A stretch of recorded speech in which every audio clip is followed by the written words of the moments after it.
നമസ്കാരം, Shekina news world ടുഡേയിലേക്ക് സ്വാഗതം. ഞാൻ ജോയ്സ് മാത്യു.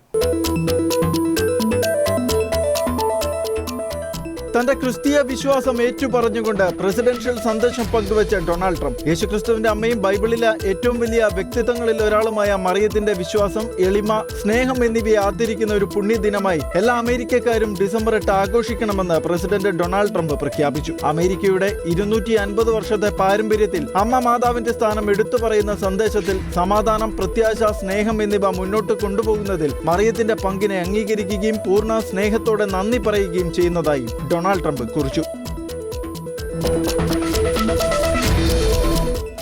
തെക്കൻ ലെബനനിൽ ഇസ്രായേൽ നിരവധി വ്യോമാക്രമണങ്ങൾ നടത്തിയതായി IDF സ്ഥിരീകരിച്ചു. ഹിസ്ബുള്ളയുടെ കേന്ദ്രങ്ങളെ ലക്ഷ്യം വെച്ചായിരുന്നു ആക്രമണം. ഇതിൽ ഭീകര ഗ്രൂപ്പിന്റെ എലൈറ്റ് റദ്വാൻ ഫോഴ്സ് ഉപയോഗിക്കുന്ന ഒരു പരിശീലന കേന്ദ്രവും ഉൾപ്പെടുന്നു. സൈന്യത്തിന്റെ പ്രസ്താവനയിൽ ഇസ്രായേലിനെതിരെ ആക്രമണങ്ങൾ ആസൂത്രണം ചെയ്യുന്നതിനും പരിശീലിക്കുന്നതിനും തീവ്രവാദ ഗ്രൂപ്പ് റദ്വാൻ ഫോഴ്സിന്റെ പരിശീലന യോഗ്യതാ ക്യാമ്പ് ഉപയോഗിച്ചിരുന്നതായി പറയുന്നു. കൂടാതെ ഹിസ്ബുള്ള ഉപയോഗിക്കുന്ന നിരവധി കെട്ടിടങ്ങളും തെക്കൻ ലെബനനിലെ ഒരു റോക്കറ്റ് വിക്ഷേപണ കേന്ദ്രവും തകർത്തതായി IDF അറിയിച്ചു. ഇസ്രായേൽ രാജ്യത്തിനെതിരായ പ്രവർത്തനങ്ങൾക്കുള്ള തയ്യാറെടുപ്പിനായി നടത്തിയ ലക്ഷ്യങ്ങളും സൈനിക പരിശീലനവും ഇസ്രായേലും ലെബനനും തമ്മിലുള്ള ധാരണകളുടെ ലംഘനവും ഇസ്രായേൽ രാജ്യത്തിന് ഭീഷണിയുമാണെന്ന് സൈന്യം പറയുന്നു.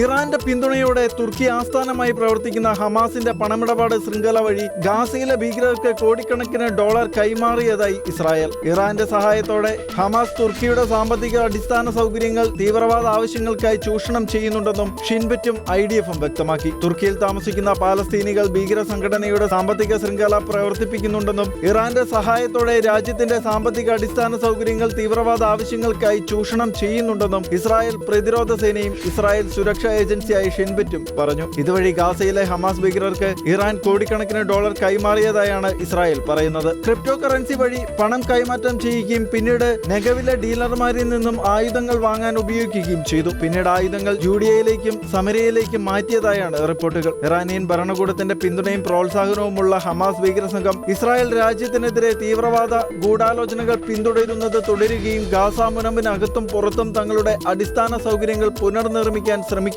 ചെയ്യുന്നുണ്ടെന്നും സൈന്യം വ്യക്തമാക്കി. അതേസമയം ശൃംഖലയുമായോ ഹമാസ് ഭീകര സംഘടനയുമായോ ബന്ധപ്പെട്ട മറ്റേതെങ്കിലും സാമ്പത്തിക ഇടപാടുകൾ നടത്തുകയോ ചെയ്യരുതെന്ന് പാലസ്തീനികൾക്ക് മുന്നറിയിപ്പ് നൽകിയിട്ടുണ്ട്.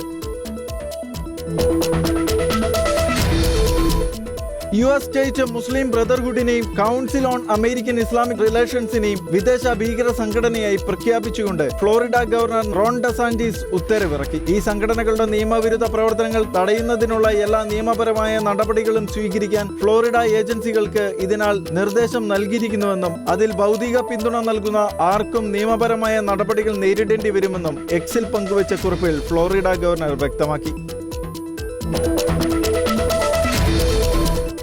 നൈജറിലെ ഒരു കത്തോലിക്ക സ്കൂളിൽ നിന്നും കഴിഞ്ഞ മാസം തട്ടിക്കൊണ്ടുപോയ 100 സ്കൂൾ കുട്ടികളെ നൈജീരിയൻ സർക്കാർ രക്ഷപ്പെടുത്തി. സമീപ വർഷങ്ങളിൽ രാജ്യം കണ്ട ഏറ്റവും വലിയ കൂട്ട തട്ടിക്കൊണ്ടുപോകലുകളിൽ ഒന്നായിരുന്നു ഇത്. നൈജറിന്റെ തലസ്ഥാനമായ മിന്നയിലെ സർക്കാർ ഭവനത്തിലെത്തിയ വിദ്യാർത്ഥികളെ സംസ്ഥാന ഗവർണർ ഉമർ ബാഗോ സ്വീകരിച്ചു. സൈനിക വാനുകളുടെയും കവചിത വാഹനങ്ങളുടെയും അകമ്പടിയോടെ മിനി ബസുകളുടെ ഒരു കൂട്ടത്തിലാണ് അവർ നൈജർ സംസ്ഥാന തലസ്ഥാനമായ മിന്നയിലെത്തിയത്. ചർച്ചയിലൂടെയാണോ അതോ ബലപ്രയോഗത്തിലൂടെയാണോ കുട്ടികളെ മോചിപ്പിച്ചത്, ഏതെങ്കിലും തരത്തിലുള്ള മോചനദ്രവ്യം നൽകിയിട്ടുണ്ടോ എന്നിവയുൾപ്പെടെയുള്ള അവരുടെ മോചനത്തെക്കുറിച്ചുള്ള വിശദ വിവരങ്ങൾ വ്യക്തമല്ല. തട്ടിക്കൊണ്ടുപോകലും കൂട്ടക്കൊലപാതകവും ഉൾപ്പെടെ രാജ്യത്തെ ഇസ്ലാമിക തീവ്രവാദ സംഘടനകൾ ആക്രമണങ്ങൾ കൂടി വരുന്നതിൽ ഭീതിയിലാണ് ആഫ്രിക്കൻ ജനത.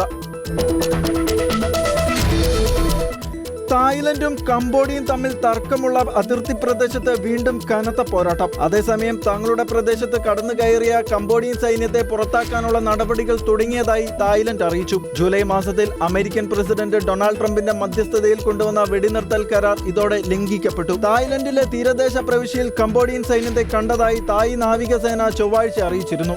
എന്നാൽ തങ്ങളുടെ പരമാധികാരം തിരിച്ചുപിടിക്കുന്നുവെന്ന പേരിൽ സാധാരണക്കാർ താമസിക്കുന്ന ഗ്രാമങ്ങളെ ആക്രമിക്കരുതെന്ന് കംബോഡിയൻ പ്രധാനമന്ത്രി ഹുൻ മാനറ്റ് തായ്ലൻഡിനോട് ആവശ്യപ്പെട്ടു. ഇരു രാജ്യങ്ങളും ആക്രമണത്തിന് പരസ്പരം കുറ്റപ്പെടുത്തുകയാണ്. കഴിഞ്ഞ ജൂലൈ മാസത്തിലെ 5 ദിവസം നീണ്ടുനിന്ന വലിയ യുദ്ധത്തിൽ 48 പേർ കൊല്ലപ്പെട്ടിരുന്നു. കൂടാതെ 3 ലക്ഷത്തോളം ആളുകൾ വീടുകൾ വിട്ട് പോകേണ്ടി വന്നിരുന്നു. ഇപ്പോൾ കംബോഡിയൻ സൈന്യം അതിർത്തിയിൽ ഒളിച്ചിരുന്ന് വെടിവെക്കുന്ന സ്നൈപ്പർമാരെയും വലിയ ആയുധങ്ങളും കൊണ്ടുവന്നിട്ടുണ്ട്. ഇത് തായ്ലൻഡിന്റെ ഭരണത്തിന് വലിയ അപകടമാണ് എന്ന് തായ് നാവികസേന പറയുന്നു. ഈ രണ്ട് രാജ്യങ്ങൾ തമ്മിലും 100 വർഷത്തിലേറെയായി അതിർത്തി തർക്കങ്ങൾ നിലനിൽക്കുന്നുണ്ട്.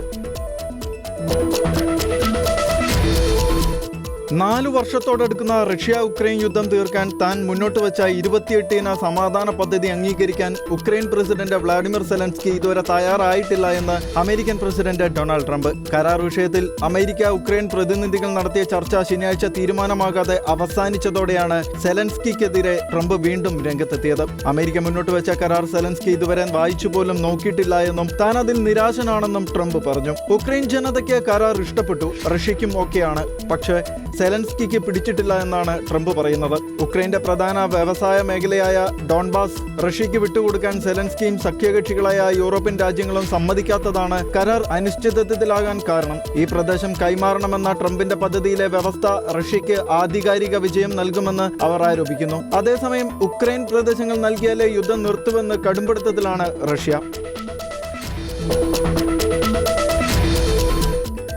റഷ്യയിൽ നിന്നും ആണവശക്തി ഉപയോഗിച്ച് പ്രവർത്തിക്കുന്ന അന്തർവാഹിനി പാട്ടത്തിനെടുക്കാൻ ഇന്ത്യ ഒരുങ്ങുന്നു. 36 വർഷം പഴക്കമുള്ള അകൂല ക്ലാസിൽപ്പെട്ട K391 ബാറ്റ്സ് അന്തർവാഹിനിയാണ് ഇന്ത്യൻ നാവികസേന വാങ്ങുന്നത്. വലിയ രൂപമാറ്റം വരുത്തി INS ചക്ര 3 എന്ന പേരിൽ 2028ഓടെ ഇത് കമ്മീഷൻ ചെയ്യുമെന്നാണ് റിപ്പോർട്ടുകൾ. 2019 ഇത് സംബന്ധിച്ച $300 കോടി 10 വർഷത്തെ പാട്ടക്കരാറിൽ ഇന്ത്യയും റഷ്യയും ഒപ്പിട്ടത്. 2025 അന്തർവാഹിനി ഇന്ത്യക്ക് കൈമാറാനായിരുന്നു നേരത്തെ തീരുമാനിച്ചിരുന്നത്.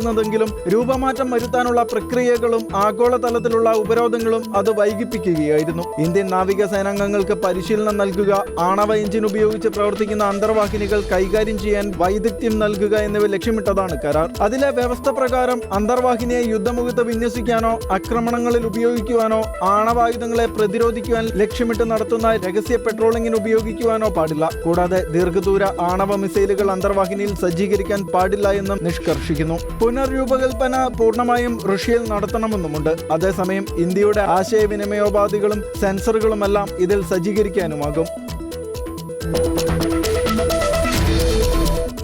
പാകിസ്ഥാന്റെ പ്രതിരോധ മേധാവിയായി ചുമതലയെടുത്തതിനു ശേഷമുള്ള ആദ്യ പ്രസംഗത്തിൽ തന്നെ ഇന്ത്യക്ക് നേരെ ഭീഷണി സന്ദേശവുമായി പാക് ഫീൽഡ് മാർഷൽ അസീം മുനീർ. ഇന്ത്യയുടെ ഭാഗത്തു നിന്ന് ഭാവിയിൽ ഏതെങ്കിലും തരത്തിലുള്ള പ്രകോപനമുണ്ടായാൽ പാകിസ്ഥാന്റെ ഭാഗത്തു നിന്നും കൂടുതൽ വേഗതയേറിയതും കഠിനവും തീവ്രവുമായ തിരിച്ചടി ഉണ്ടാകുമെന്ന് അസീം മുനീർ ഭീഷണിപ്പെടുത്തി. പാകിസ്ഥാന്റെ പുതിയ പ്രതിരോധ സേനാ മേധാവിയായി ചുമതലയേറ്റതിനു പിന്നാലെയായിരുന്നു അസീം മുനീറിന്റെ ഭീഷണി. ഏതെങ്കിലും ആക്രമണമുണ്ടായാൽ പാകിസ്ഥാന്റെ പ്രതികരണം ഇതിലും വേഗതയുള്ളതും തീവ്രമായിരിക്കില്ല എന്ന മിഥ്യാധാരണ ഇന്ത്യ വെച്ചു പുലർത്തരുതെന്ന് അസീം മുനീർ പറഞ്ഞു. കഴിഞ്ഞ ആഴ്ചയാണ് മുനീർ പാകിസ്ഥാന്റെ 3 പ്രതിരോധ സേനകളുടെയും മേധാവി എന്ന പുതിയ സ്ഥാനം ഏറ്റെടുത്തത്.